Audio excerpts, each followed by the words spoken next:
Hello everyone. Welcome to another episode for the 60th anniversary of Doctor Who celebrations. Today I'm joined with Debbie, and today Debbie's going to be sharing a little bit about her time on Doctor Who. We're going to talk about Doctor Who in general and maybe some other stuff that Debbie has done as well. So Debbie, thank you for coming on today. Absolutely delighted to be here. Thank you. Thank you. Thank you for coming on. It's going to be very interesting to hear about your time on Doctor Who. It'll be nice to hear about it.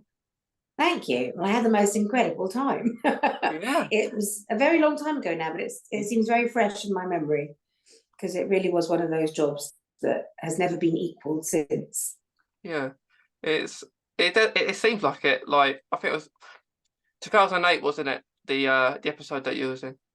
I think it was, I 2008, think so. 2007. It was Something sort like- of straddling the 2 years. It was Christmas episode. Yeah, So, yeah, they are the best ones, aren't they? The Christmas ones. I think so. Yeah, yeah, yeah. Well, I heard, nothing to do with me, but I heard that the Voyage of the Dam, the episode I was in, is the most highly watched Christmas special of Doctor Who of all time. So that's very gratifying. Yeah, I didn't know that, but I do really like the episode. It is a very good one. Thank you. What do you Yeah. like about it? I like I like the fact that, let's say, the Doctor doesn't have an actual companion at that point. Well, it did, but not in the episode. It's quite rare Yeah, for that to happen, and yeah. I just like the episode as a whole. It's very good. Like it's got a lot. I like my favorite Doctor Who episodes, like the history ones, where like you've got all the whole history on it. So yeah, I really like that one. Oh, good. I'm very pleased to hear it. Yeah. It certainly tells a good story, doesn't it? Yeah, it is. It's quite funny at parts.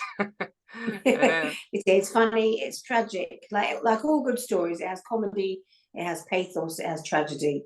I think it's a rollicking, good adventure story as well. It's sort of got lots of crash booms for the action fans and tears for people who like a bit of a melodrama, and it's got comedy for people who like humorous films. So it's got everything.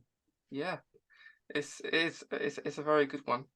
Um, Thank when you was on it, do you have a favorite? I don't know, a favorite scene that you like, a favorite part of the episode that you're in that you quite like? I think what to film or to watch.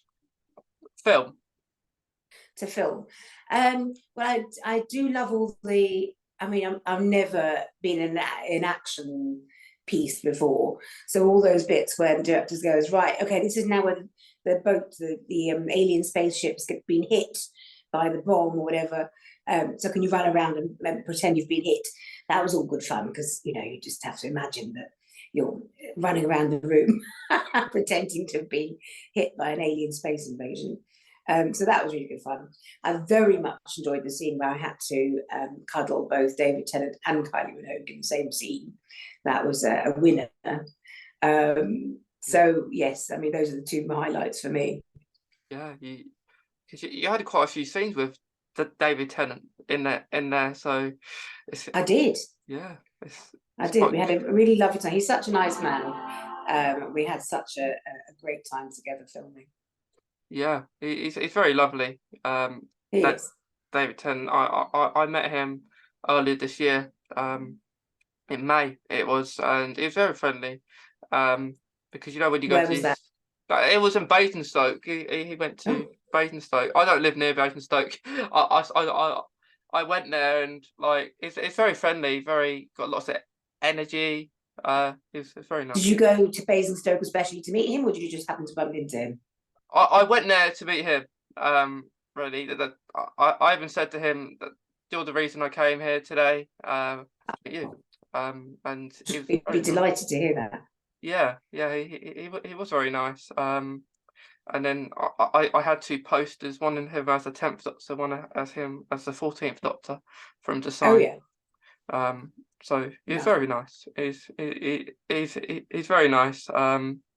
Man. He is. He is indeed. Yeah. So when watching the episode back, do you have a favourite scene that you like when watching the episode? I like the bit where my character Foon sacrifices herself and throws herself in the fiery pit in order to to go after her husband, and in so doing, she saves the Doctor and the Earth. So I think she was a bit of a martyr and a bit of a what's the word? Savior, isn't she? She saves everybody. So I think I like that scene. Yeah, that And we is did a lot of what's it called when you're on wires. So you're dangling on wires, and they do green screen fiery pit below you. So you have to throw your arms back and pretend like you're falling, but actually you're 2 feet off the ground. But that was good fun. yeah, it's always interesting, like about that, because in the episode you don't see green screen. It's almost No. like you're just falling in it. Exactly. Yeah. Exactly. But it takes a lot of filming to get that right, and a lot of technical, the wires have to be at a certain height and all that stuff. So it's much more technical than it appears. Yeah. Yeah, it seems like when you died in the episode, Yeah. your character, it was quite funny because it weren't funny that you died, but the scene after it where the Doctor's like, no more deaths, no one else is dying today. It's very dramatic, isn't it? Yeah. And yeah, I think it's because it's the senseless. Like, I mean, all death is senseless, but I think he's got quite close to that couple, Food and Morvin, and he likes them, and they're just good people, aliens, Yeah. So he's very touched by their death, I think. Yeah, it was good, and like my favorite scene of the episode actually would be where it's quite near the beginning when all the ship is going and everyone crashes, everyone gets hurt, and then it's a scene where the Doctor does that long speech about how old he is and saying he's in charge, all that. Yeah, I think that is one of the best speeches from the episode, and probably the whole series, probably. I agree. I agree, and he delivers it very, very well. Yeah, He does. Wibbly wobbly, timey wimey stuff. I remember that line from it. yeah. It was very yeah. It just gives you really good vibes when you hear that. Oh, good. I'm so pleased. I'm so pleased that it's a popular episode.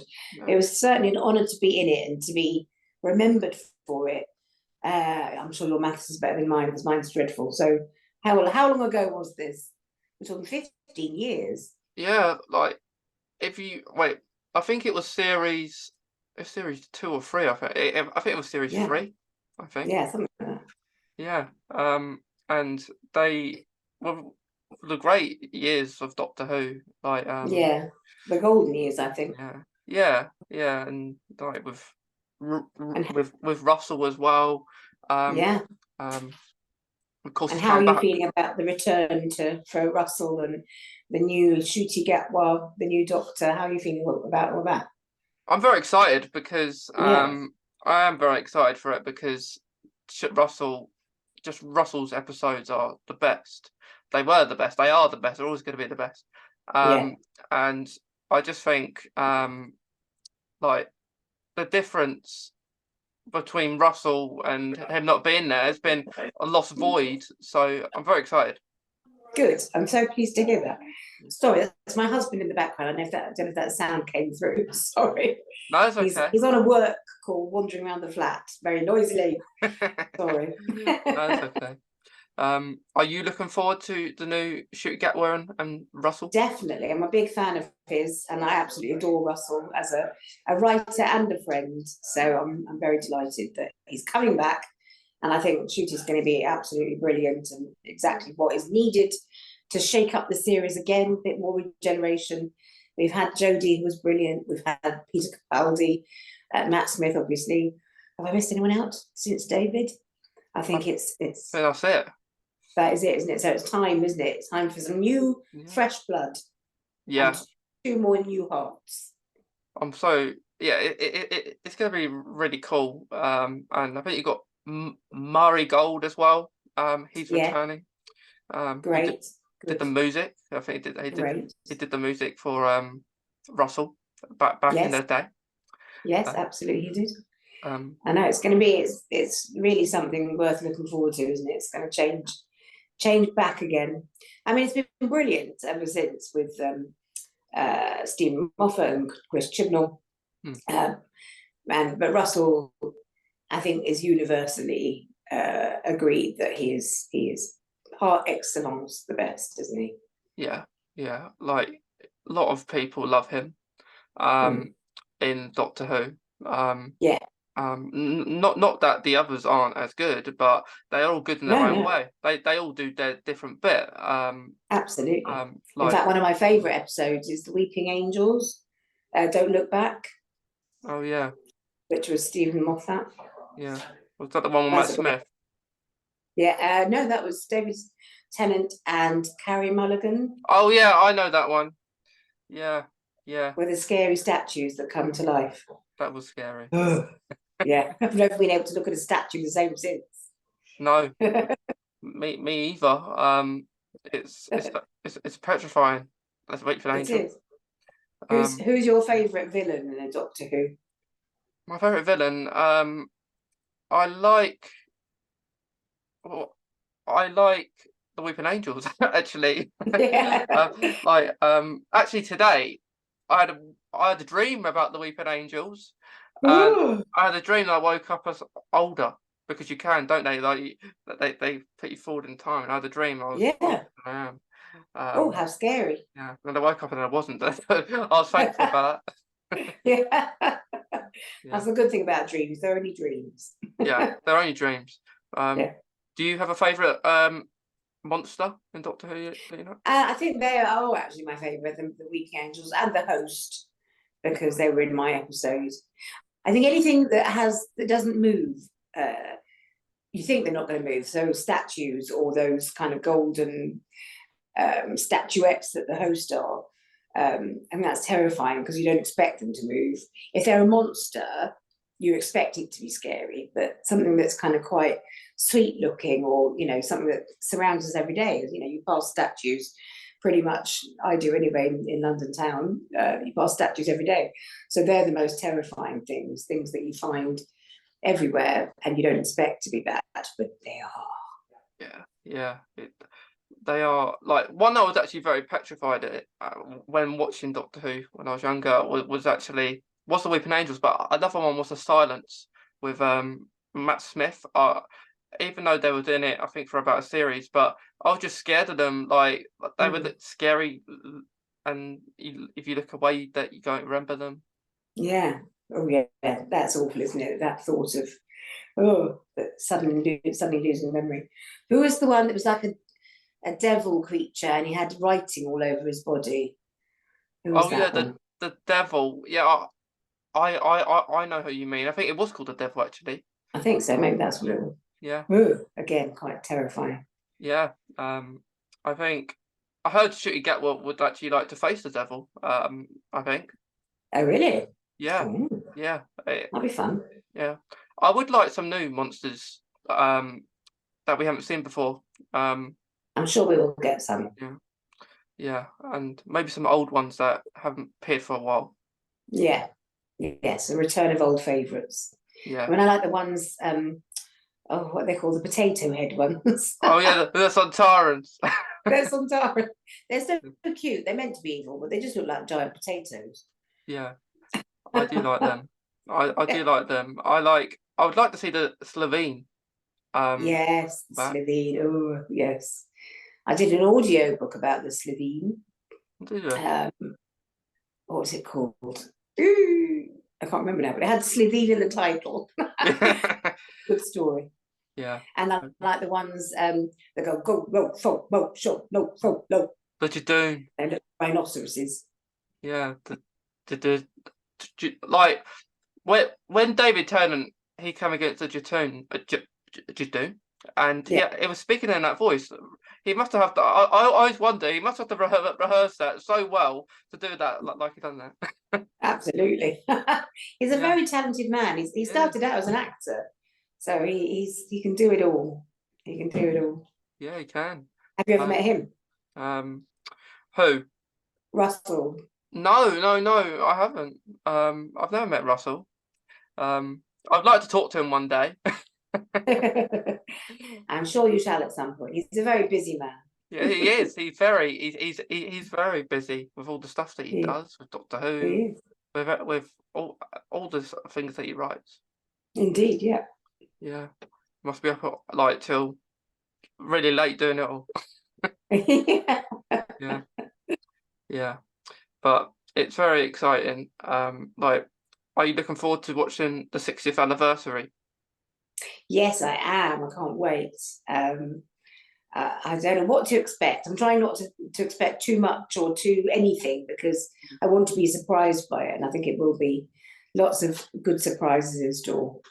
Yeah, it will be, and I like. There's so much like with like Catherine Tate is back as well. Like, Yeah. be exciting. Who was your favourite companion? My favorite companion, out of David Tennant's companions, Anyone? anyone. I like. I love Donna. Hmm.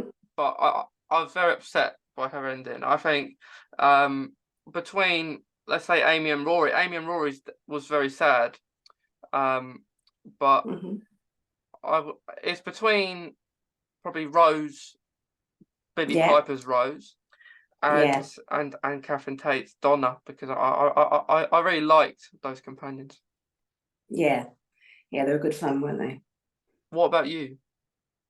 I think probably Billy Piper, but I think Freema Agyeman was quite it was brilliant. It was quite overlooked. Um, but she was great. Yeah, yeah. I think she was very. This room, if she probably out of David Tennant's companions, I think she could have a role back in the Doctor Who universe. Mm, Even so now, not that the others haven't, because we know Donna's back anyway. But yeah. Martha was quite like you could wasn't has she had lots of character Mm, in there, but you could easily have her back on it. yeah, I think so. I mean, that's the great thing about Doctor Who is that it's time travel. So, I keep hinting to the universe and to Russell by osmosis that my character Foon could come back, even though she's dead, in one time frame. Yeah, There's nothing to stop her from coming back in another time frame. yeah, you could have your own little series for phone. Please, Doctor Yeah, Foon. yeah, yeah. You could have you could have your own little series about how the scenes before the Titanic, or Indeed. Or maybe it's like Morvin and Foon offer marriage counselling or something, because they're yeah, such a good couple, aren't they? Maybe, yeah, the other aliens from various planets, not just the planet Stowe, which is where they were from. They can ring in on their space phones and say, I'm having some trouble with my Jadoon wife. yeah, yeah. But like, speaking about a Christmas special, because your episode is a Christmas special. Like, Hmm. I think Russell is bringing the Christmas specials back as well. So, Good. which I'm very excited about because I have missed them. It was the highlight of the Christmas, wasn't it? Was to have your nice meal, get very nice and full, maybe a bit tipsy on some Christmas port, and then settle down to watch Doctor Who. Yeah, yeah. That was the highlight of Christmas. Um, Yeah. and then ever since they stopped, it hasn't been the same. Like, I know we had them on New Year's a couple of times, but um, Yeah. in my personal opinion, like when it comes to New Year, we always think, oh, it's another year. We're not as excited about New Year, I guess, as we are as Christmas. Yes, I think so. I think New Year, yeah, Christmas is a very special day, isn't it? And families get together and friends get together, but New Year seems to be like the end of something, and you're just waiting for the next year and all those hopes and dreams of New Year's resolutions and wanting things to change and to be better. But you know full well that actually it's just another day and nothing's really going to change. So I think New No. Year is quite a sort of melancholy festival in a way, isn't it? Christmas is much more upbeat. Yeah, Christmas is, and I'm always very interested in watching Doctor Who at Christmas Day, because like you say, with your family and you're watching it, and everything like that. Are all your family Doctor Who fans? Yeah, they are now. Like I started watching it with like when it was revived with Russell, and Mhm. my brother actually got me into it, and I thought, am I gonna like it? And I have, and then it just become a family thing. So if a series is on, sometimes I won't watch it with family, because they might not be able to watch it at the same time. But when it's Christmas, you always watch it together. Good. That's a nice thing to do, isn't it? Yeah. Very nice. What about you? Does your family like Doctor Who? Yeah, sort of. We're quite a spread out family. My husband is a big Doctor Who fan. Other members of my family, not so much, not because they hate it, they're interested in other things. But when I was in that episode, yes, we all did get together on Christmas Day and watched it all together, and that was quite thrilling. But definitely my husband's a big fan. He even has a TARDIS mobile phone case. Yeah. On my phone case, I have David Tennant. Oh, hello, David. Yeah. Hello. Yeah. I didn't actually show him that. I didn't have enough time to show him my phone case to him. But yeah, I love it's a family kind of thing, like Doctor Who. Yeah, definitely. I was going to ask you something. What was it? Oh, sorry, I've gone blank. We were talking about something else, and I thought I must ask you this, and I forgot. Yeah. Never mind, it'll come back to me. Yeah, it will come back. It will come back. It will come back. It definitely will. Oh no, I was going to say about families. So my late father was actually in an episode of Doctor Who as well. I don't know if you've ever read this story. I've said it before in various interviews, but I'm going to tell you as well. So my late father was in. Do you know what? I forget it every time. I don't know why. It was way back with Patrick Troughton, I believe, and he was a supporting artist in it, but he had a featured role, and he was poisoned by some poisonous milk, and that was his little part in that episode. Or the moon base, that's what it was. Oh, the moon base. Have you watched all the episodes? Are you that big a fan? I haven't, but I have watched the odd few. Like I watched the first one, with William Hartnell, and but I need to go watch. But I will find that one that you're talking about, and I'll. Oh, it's a very old one. I think there's a lot of missing episodes. It might even There be is. one. Yeah. Yeah. Someone somewhere knows where they all are, or has them in the loft. Yeah. Can you imagine when they all come out? Maybe they should make them all the black and white ones into colour, and the missing ones, put them somewhere. Yeah. Find the scripts. Maybe the scripts exist and they can re-film them or something. Yeah, because I know they're releasing. I think for the 60th, they're releasing like the new, like from like 2005. They're releasing that all in HD. I think. Great. That'd be good. And better, because now that the picture is much better than years ago. Yeah. Brilliant. So I think that maybe they should do that for the whole lot. Yeah. At some I point. would hope so. Yeah. But with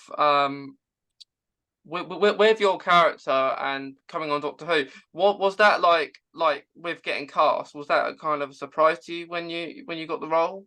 Well, so what happened was, remember the Sarah Jane mysteries? Yeah. Remember seeing those? So I was offered an audition for the Sarah Jane mysteries, and I said, lovely, but can I just check, if I do the Sarah Jane mysteries, does that mean I can never do Doctor Who? Because I'd love to do Doctor Who one day. And word got back to Russell that I'd said this, and we'd worked together on something called Mine or Mine, before then. Sadly, the only unsuccessful thing that Russell's ever done, and I don't know why it wasn't a big hit. It had Griff Rhys-Jones in. It was set in. It was a brilliant. Do you know what? Anyone who's listening to this, go and find Mine All Mine, because it really was very, very good. And I don't know why it didn't get the success it deserved, but never mind. So we'd already done that. And Russell heard that I said I wanted to be in Doctor Who. So then he contacted me and said, oh, I'm going to write you a part in Doctor Who. I went, oh, how lovely. That's so sweet of you. And then I hear it's the Christmas special. And then I hear Kylie Minogue's in it. So not only was it a surprise, it was an extraordinarily lovely one, and far beyond anything I ever dreamed could ever happen. So yes, very, very lovely things to have happened. Yeah, it must have been good as well to have like Kylie Minogue in it as well, as well as David Tennant. Absolutely. I mean, she's a mega star, really, isn't she? Yeah. And absolutely lovely. Yeah, because back then I don't think that David Tennant was just getting, I guess, started off, you know, like as like he wouldn't have been as popular as he is now. Like because I would have thought, because back then he just got, I guess, with getting the start of the Doctor, he got like his first big role, I guess, and then got better. I mean, he was pretty well known, and I think he'd done a whole series by then. So he was, you know, he's so good that his fame and his talent had meant that he was a sort of star overnight. You know, became a household name overnight. But he's certainly gone on to even bigger and better things since then. So you're right. I mean, he wasn't the huge superstar he is today, but he was pretty well known. So it was, but you know, nothing like Kylie Minogue. Kylie Minogue's known everywhere, all over the world, you know, and has been for years and years. So yeah, it was an absolute thrill to work with both of them. I couldn't believe it. I was like a kid in a candy shop. Yeah, because I remember there was a scene that, like, I think when you're in the episode, your partner in the episode who died, like when you was crying, when he died, Astrid, who's Kylie's character, comes over to comfort you, and then I think you split out. He's dead. I know. Yeah. It was a lovely scene. I got to hug them both. Yeah. But do you remember when, like, I think the Doctor left you on the other side when the hosts were all coming down? You have to cross the bridge. Yes. And he said, "I'll be right back." He never come back, did he? I don't mind. I forgive him anything. Yeah. I was thinking that because, like, he didn't come back, and then of course you sacrifice yourself. I know, that's men for you, I'm afraid, Mason. Yeah. Yeah. They promise you survival, and then you don't. No. But David Tennant's Doctor did lose a lot of people. I think he did. He lost a lot of people. What? Yeah. In his time as a Doctor, he lost a lot of, I guess, friends and companions. Poor Doctor Who, poor David Tennant. Yeah, that's very careless of him. No. But it is a good episode. Thank you. The Voyage of the Damned. Indeed, I'm so glad you enjoyed it. Thank you so much. Yeah, I'm glad you liked being in it. I did. I loved it, especially if I get to talk about it 15 years on with such lovely people as yourself. Yeah. It is good to, I guess, to speak to people who've been in Doctor Who. Yeah. So do you get to speak to many of the people that you've seen on the telly? I spoke to a few. I spoke to Paul McGann. Oh, lovely. Paul McGann, he was lovely. He was. I met him at a convention, and I said, I've never had a doctor on my podcast before. I'd love to have you on it. And then about half an hour later, he sends me a message saying, let's have you on. So I had him on. In the past, I've had Dorian. I've had him on. He's very nice. Yeah. In David Tennant's first Cyberman episode, there's a character called Mr. Crane who danced to the Lion Sleeps Tonight. I had him on. He was very nice. Lovely. And another recent one, I was thinking about how much we like the Weeping Angels.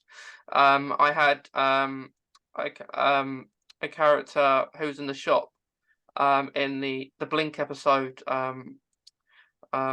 Larry Nightingale, his name was it in Doctor Who. So Right. I've had Good him name.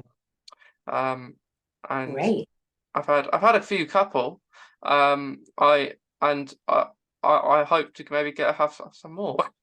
I'm sure you will. Yeah, I'm sure you will. yeah. It is nice though for people to take their time to speak about it. Not at all. If I've got time, I can give you my time. It's all I can give. Can't give money, can't give, presents, but I can give time. Yeah, yeah.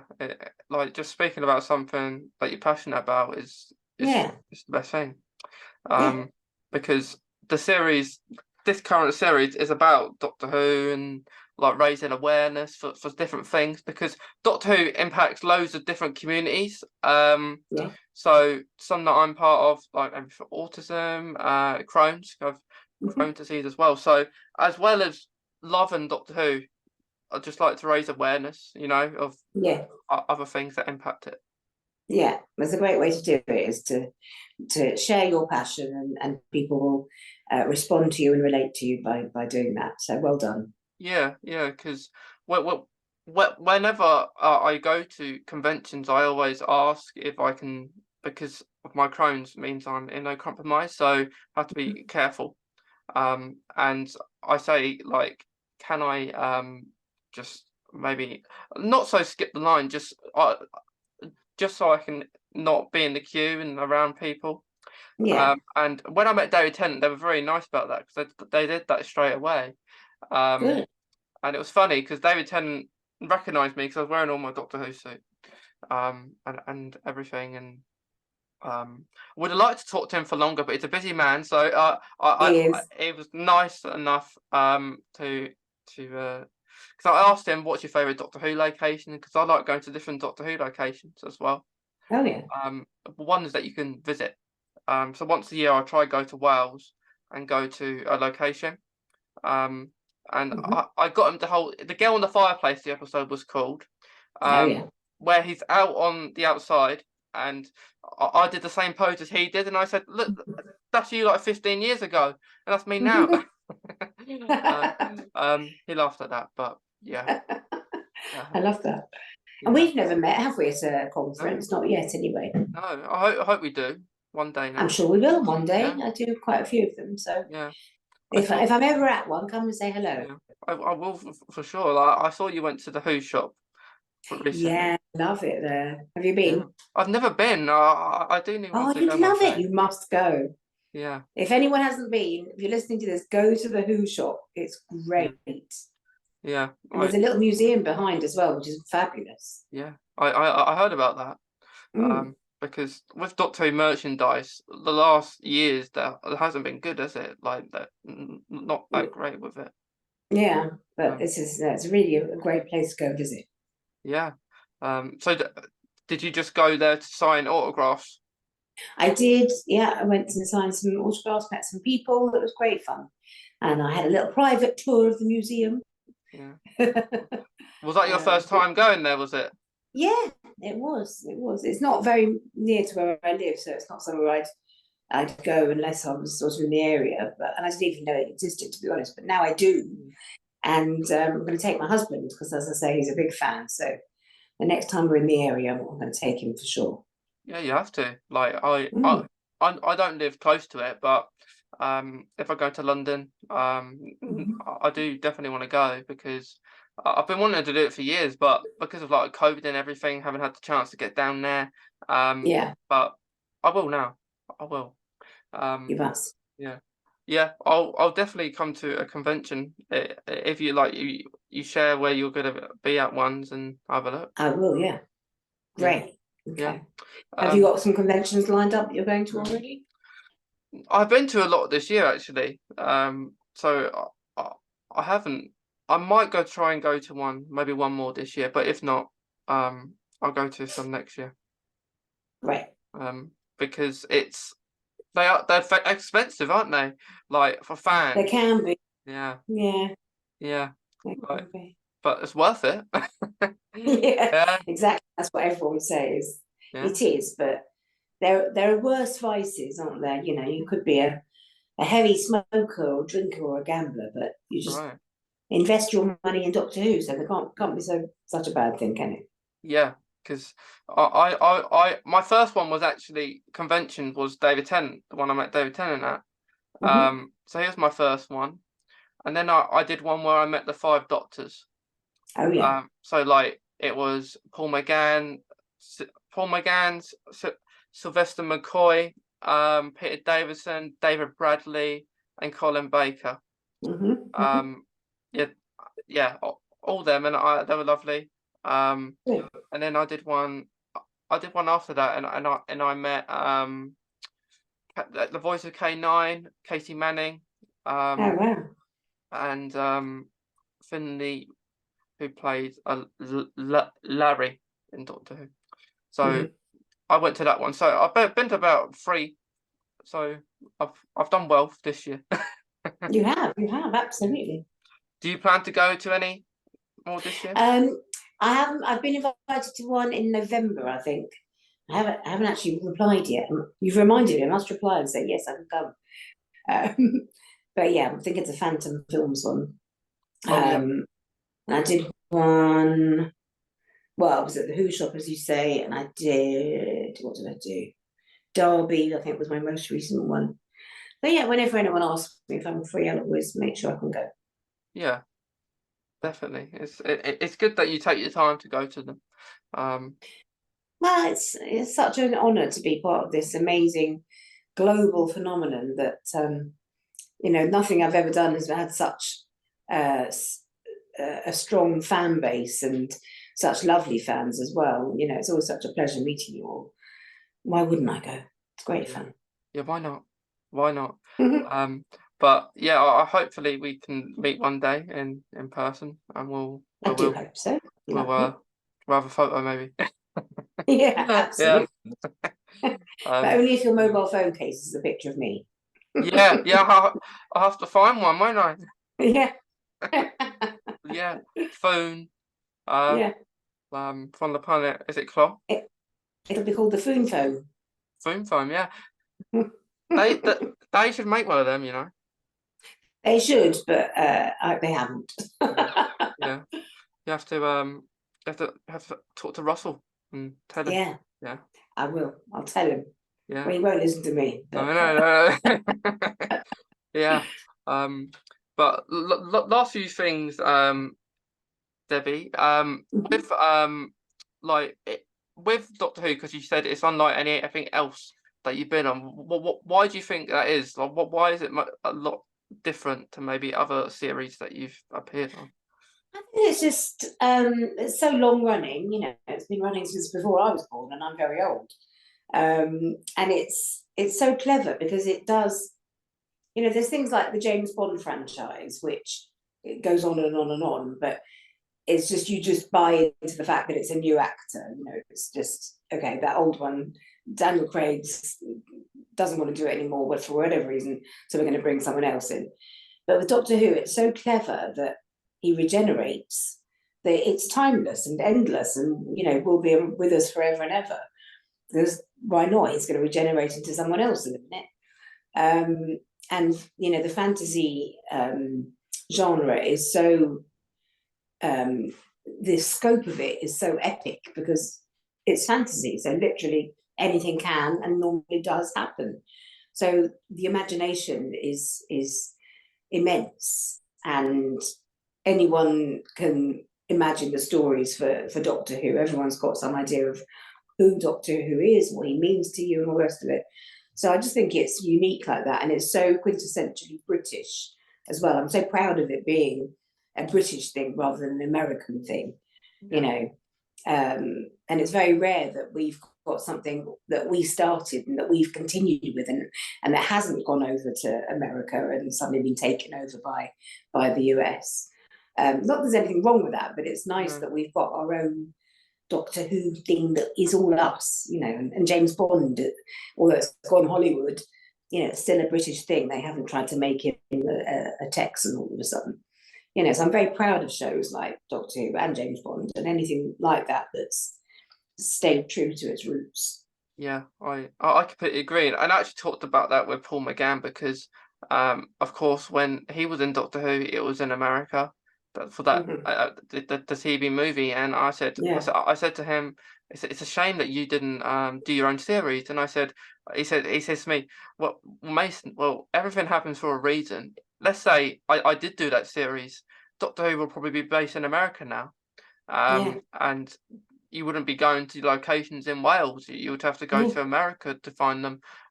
So that there is that to it, and and it would be nice for there is every chance for now because Russell was returned, and spin-offs might be a thing to think about for Russell perhaps, where maybe Paul McGann does his own Doctor Who series now. It's very possible. It's very possible. But yeah, I agree. I know we have these odd episodes over the years in America. Like I think you had a Peter Capaldi one, a Christmas special one, in I think that Doctor Mysterio, I think it was. But it's good. It's good though. But I agree. I like it that it's set in UK. Yeah, I like it too. Yeah, because we are a very small nation, really. If you look on the map, we're absolutely teeny tiny, and yet we have this far-reaching series that's not even one series. And how many series have we on now? You'll know the answer to that one. Well, if you include all of them, we probably have loads. But if you just include Sense of Revival, we'll be going on the 14th one. But 14, but from the beginning of Doctor Who, it must be loads. Loads and loads, loads. Probably about 60, I reckon. Yeah, you're right.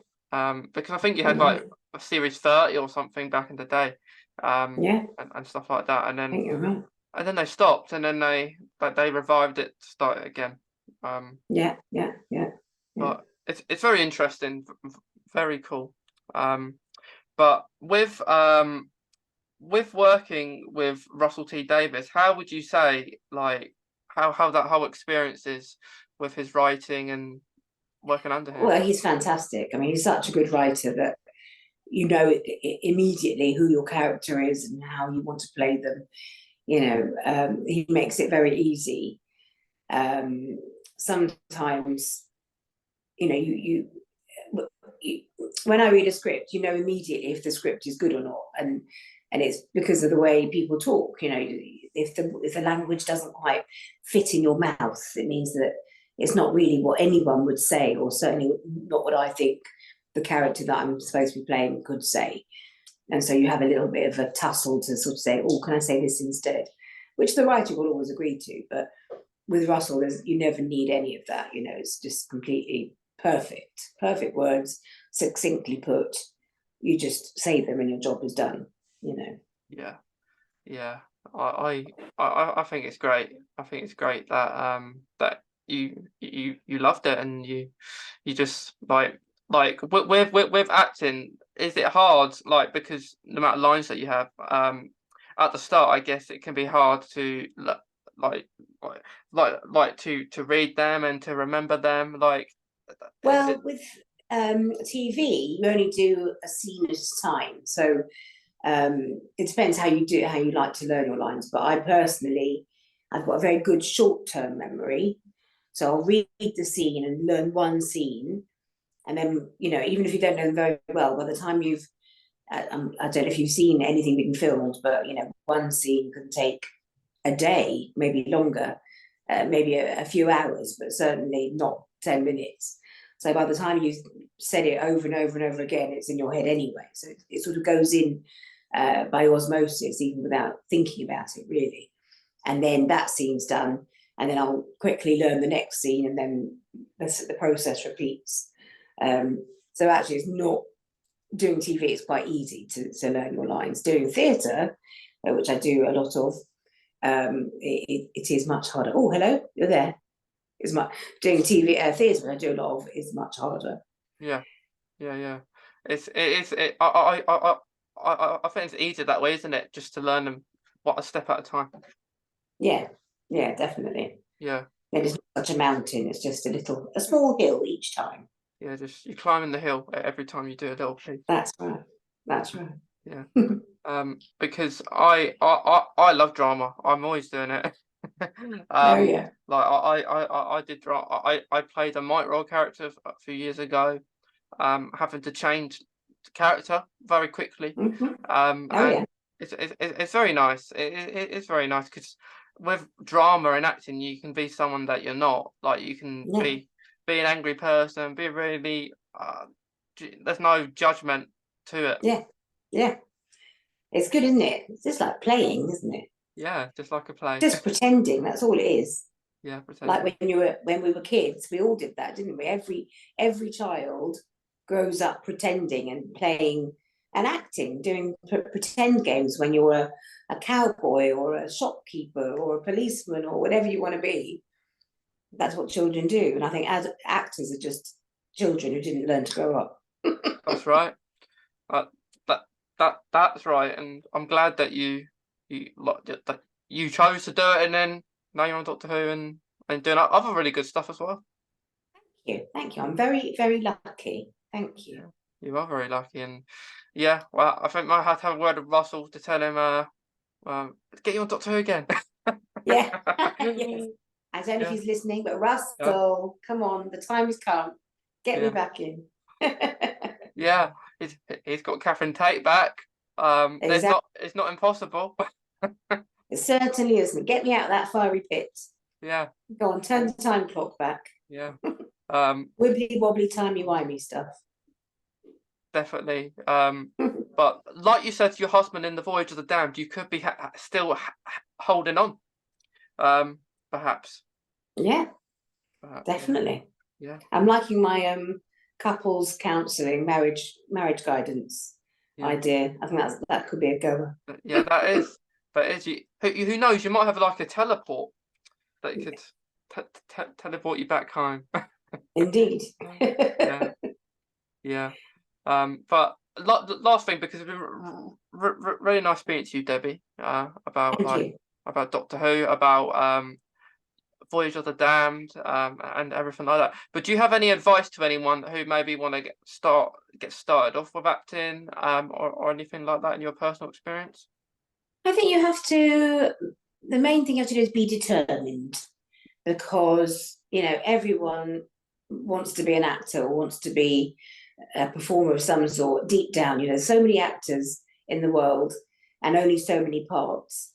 And so unless you really, really are determined to really go for it and never mind all the auditions you don't get, you just embrace the auditions you do get and know that that's what you want to do and that's what you're born to do. Just have courage and stick with it. Yeah, I think that's really good advice. Just go for it and see what happens. Yeah. But if it doesn't make you happy, if you're, the reverse of the coin is if it's not making you happy and every day you wake up miserable because you haven't got the job, then maybe it's not for you, and maybe you think you'll be happy being an actor, but it's not making you happy. So do something else. Go and be an amateur actor, because they're brilliant, and you go and have fun, and you take all that stress out of it, all the stress and anxiety. Nobody needs that in their life. So if you're not loving it, don't do it. Yeah, just do what makes you happy, I guess. Yeah. That's a good place to end, I think. Do what makes you happy. Yeah, a very good place to end. But thank you, Debbie, to anyone seeing this today. We hope you enjoy it as much as we have. And hopefully, Debbie, we'll meet you in person one day. Thank you. I do hope so. I hope so too. Really lovely talking to you. Thanks, Debbie. Bye, Mason. Take care now. See ya. Bye. Bye.